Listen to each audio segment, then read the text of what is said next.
Ce journal vous est offert par le FPI, Fonds des promotions de l'industrie, votre partenaire privilégié pour la réussite de vos projets.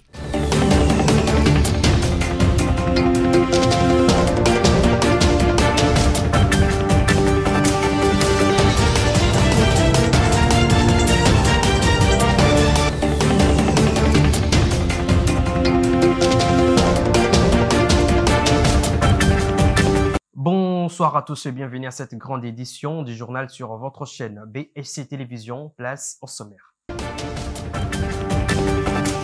Débuté le 24 mars dernier à Kinshasa, les consultations lancées par le président de la République se clôturent aujourd'hui. Et cette initiative vise à rassembler majorité opposition, société civile et personnalités indépendantes pour répondre à la grave crise sécuritaire qui menace l'unité et la stabilité de la République démocratique du Congo. Après Sud Kivu, le ministre de la Défense nationale Guy Kabombo Mouadian Vita a pris part à la prestation des serments des nouveaux officiers de l'académie militaire qui a eu lieu dans la ville de Kananga, chef-lieu de la province du Kasaï central. Vous suivrez dans ce journal son allocution. Encore une fois, bienvenue. Le gouvernement congolais a entamé le lundi 7 avril 2025 une opération visant à provisionner en eau potable 14 communes coupées du réseau des distributions ainsi que les sites d'hébergement des sinistrés. Le ministre des Ressources hydrauliques et électricité Teddy Luamba a livré cette information lors d'un briefing de presse co-animé avec ses collègues des infrastructures et de la communication et médias à Kinshasa. À travers cette mesure, les gouvernements souhaitent venir en aide aux familles sinistrées des inondations provoquées par les pluies torrentielles qui se sont abattues le week-end dernier dans la capitale congolaise. On l'écoute. Nous avons effectivement été sensiblement impactés par les dernières pluies. Et de ce qui concerne la production d'eau, sur les 7 usines de production d'eau dans la ville de Kinshasa, 3 ont été sensiblement impactés. Il s'agit de l'usine de Lemba Imbu, l'usine de Njili, ainsi que l'usine de la Lukaya. Alors, comme vous avez si bien dit, ce sont des points de captage. C'est à ce niveau-là que nous avons des captages d'eau pour le traitement et c'est pratiquement ces usines-là qui ont été le plus impactées. Et nous avons aujourd'hui fait le nécessaire pour reprendre les activités, notamment pour l'usine de Lukaya où les équipements ont été retirés. L'impact sur l'usine de Njili, c'est pratiquement 330 000 m3 d'eau par jour, ce qui fait que c'est pratiquement l'usine la plus importante en termes de production d'eau potable qui est affectée. Et c'est pratiquement 14 communes qui sont affectées par ce problème. Mais nous avons plus développé des réponses d'urgence, notamment par la mise à disposition des camions citernes qui permettent de faire la ronde dans les 14 communes affectées et pouvoir desservir les populations en eau. Et ça reste des solutions d'urgence, mais nous avons fait aussi une concentration sur les sites sur lesquels on a placé les personnes affectées, notamment au stade du Tata Raphaël et au stade de Marty où nous avons positionné des camions d'une capacité de pratiquement 20 m3 de capacité pour pouvoir essayer un peu de desservir en eau à toutes ces populations. J'ai annoncé au sommaire de ce journal le renforcement des capacités des forces armées de la République démocratique du Congo au cœur des actions du gouvernement souminois. Ce mardi 8 avril 2025, le vice-premier ministre de la Défense nationale, Guy Kabombo Mouadian Vita, est arrivé à Kananga, chef-lieu de la province du Kasaï central, pour la cérémonie de prestations ordinaires des 19e et 19e sessions spéciales de l'école des formations des officiers EFO en sigle. Dans sa prise de parole, Guy Kabombo Mouadian Vita exhorte ces nouveaux officiers à faire preuve des résistances et de ne pas être comme de militaires qui prennent fuite devant l'ennemi. On l'écoute. Le militaire de Kananga n'est pas et ne sera jamais un cadre de blanchissement des grades des soviétiques. Encore moins un déversoir ou une décharge rejetée et indisciplinée de la société.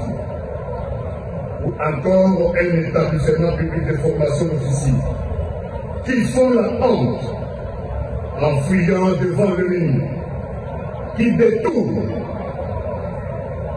et qui échouent dans toute entreprise.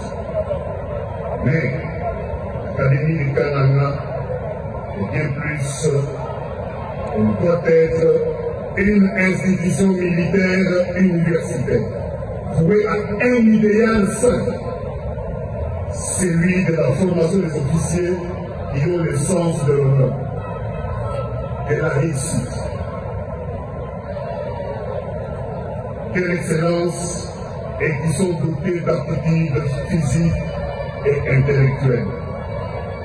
On va voir caractère et du moral nécessaire pour contribuer à la défense de l'intégrité nationale et des frontières en relevant les défis sécuritaires, surtout en ce moment où notre pays subit une guerre d'agression lui imposée par le Rwanda dans sa partie orientale. Et en temps de paix, quand vous contribuez au développement économique, social et culturel, ainsi que la protection des personnes et de leurs biens. Et ce, conformément aux missions constitutionnelles dévolues aux armées de la République démocratique du Congo.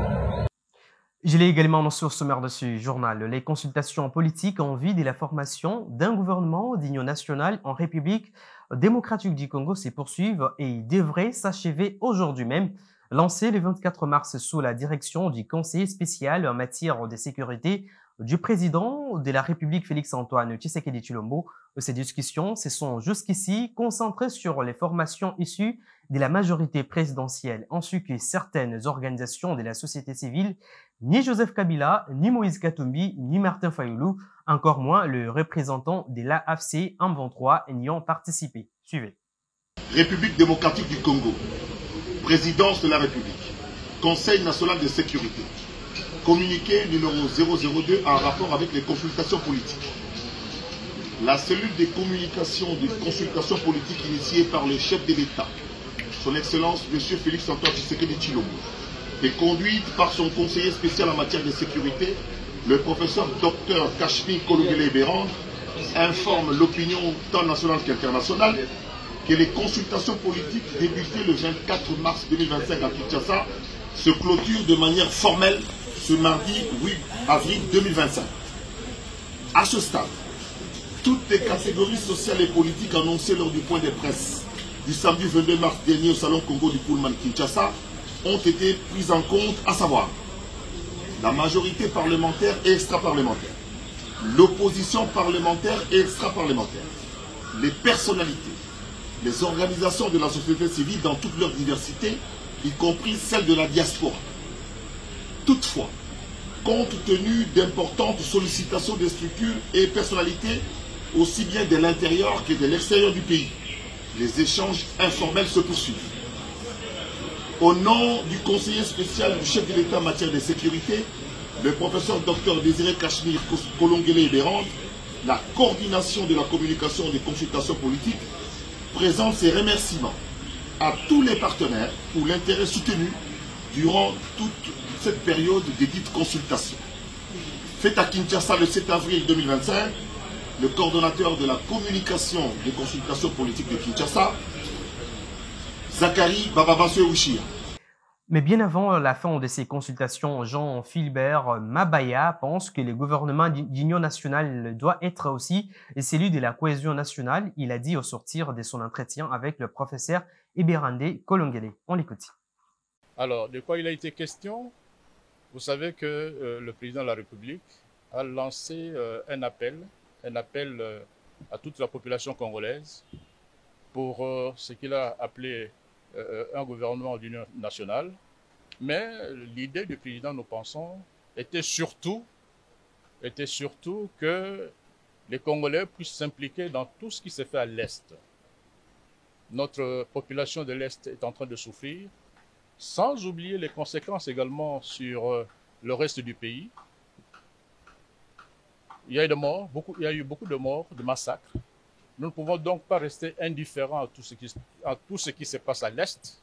C'est pour cela que nous avons répondu à l'appel du président de la République pour donner également ce que nous avons comme réflexion dans cette recherche de la paix. Ces guerres récurrentes à l'est du pays qui entraînent mort d'hommes, qui entraîne différentes violences au niveau de la population. Nous avons vécu tout cela, nous voyons les images qui sont insoutenables, qui sont inacceptables. C'est pour cela que nous nous sommes dit, nous ne pouvons pas rester indifférents à l'appel du président de la République et nous nous sommes présentés pour donner également nos idées.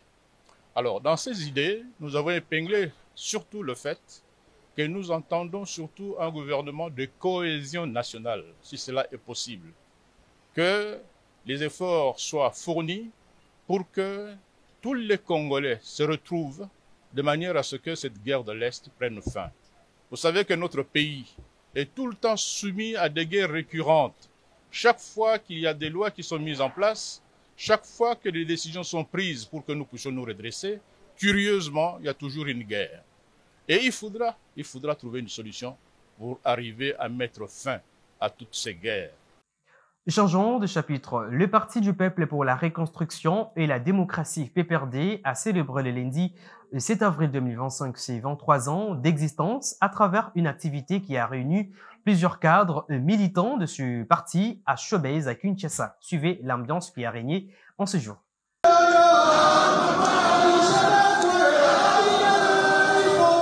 C'est dans la salle de spectacle de Showbase, remplie, le PPRD affirme son statut d'un parti politique le plus organisé et pérenne du pays. Dans son adresse, le vice-président Obé Minakou a indiqué que cet anniversaire symbolise la fidélité entre le PPRD et le peuple congolais, mais aussi entre les Congolais et Joseph Kabila.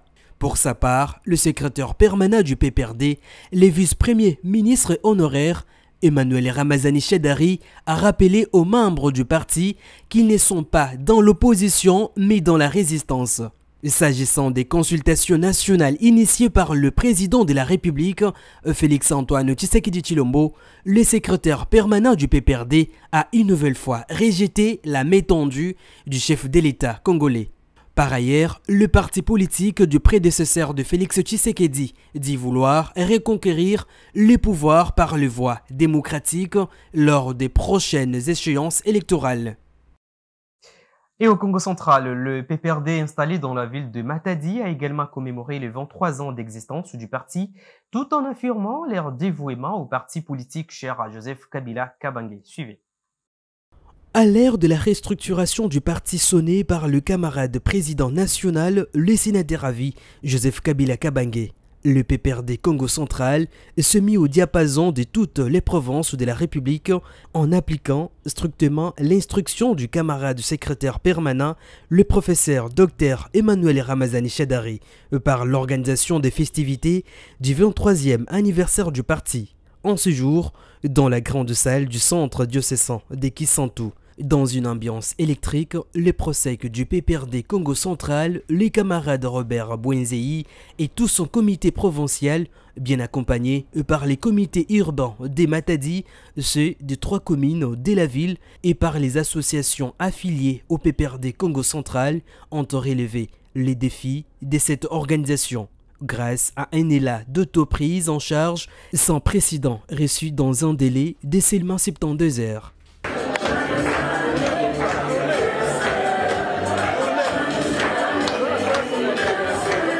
Disons que désormais le PPRD Congo central doit être compté parmi les forces du parti en République démocratique du Congo sur les chemins de la reconquête du pouvoir.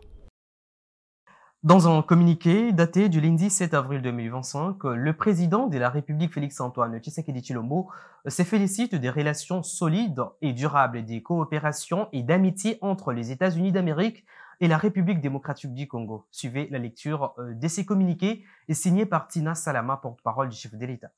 Le président Félix-Antoine Tshisekedi Tshilombo se félicite des relations solides et durables, des coopérations et d'amitié entre les États-Unis d'Amérique et la République démocratique du Congo, au regard de la volonté mutuellement exprimée de relancer de partenariats stratégiques entre les deux administrations. La République démocratique du Congo retient dans sa démarche l'impératif de privilégier des échanges directs avec la nouvelle administration américaine et cela par des canaux officiels et autorisés.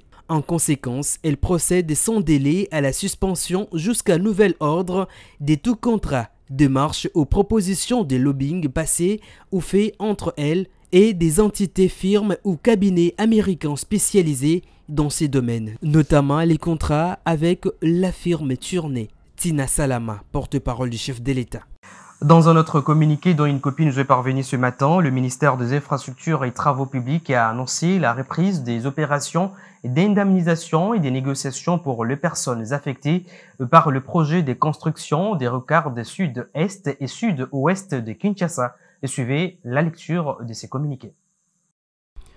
Il est porté à la connaissance des familles ayant enterré leurs proches au cimetière Kiboto Anjili Kilambu, dans la commune de Mongafula à Kinshasa, qu'une opération d'identification est en cours en vue de la délocalisation des tombes qui seront impactées par les travaux de construction des rocades sud-ouest et sud-est de la ville de Kinshasa.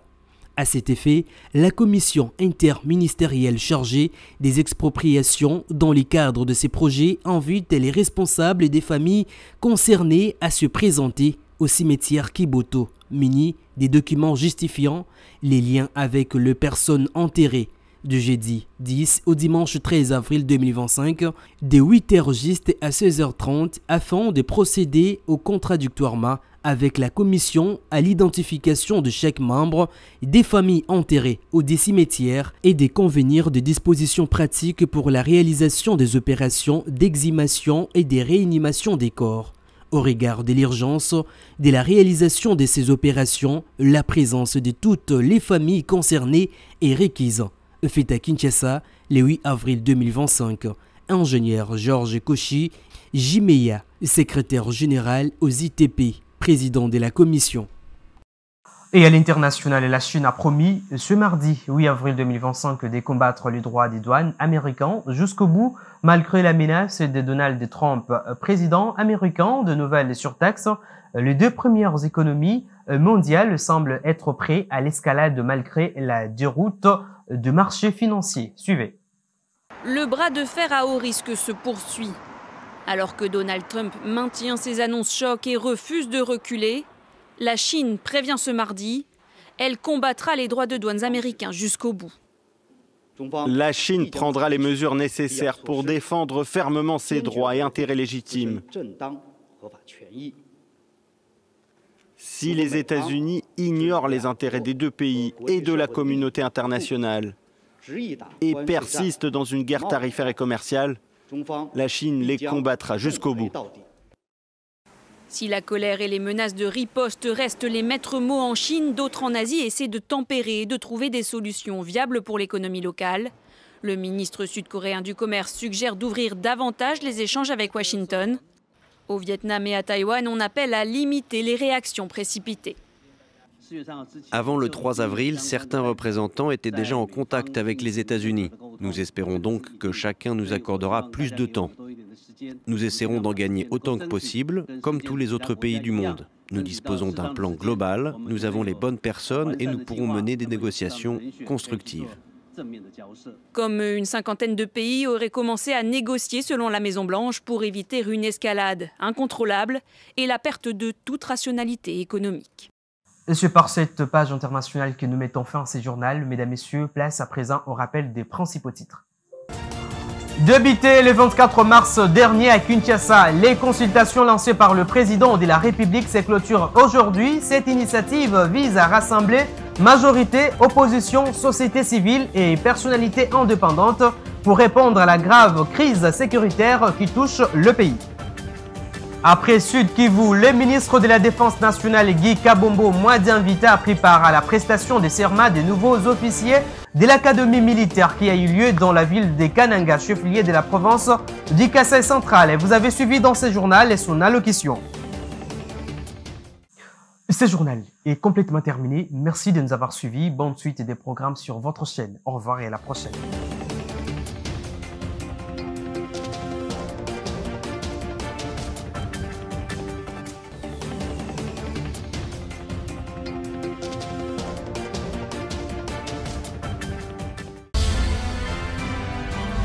Ce journal vous a été offert par le FPI, Fonds des promotions de l'industrie, votre partenaire privilégié pour la réussite de vos projets.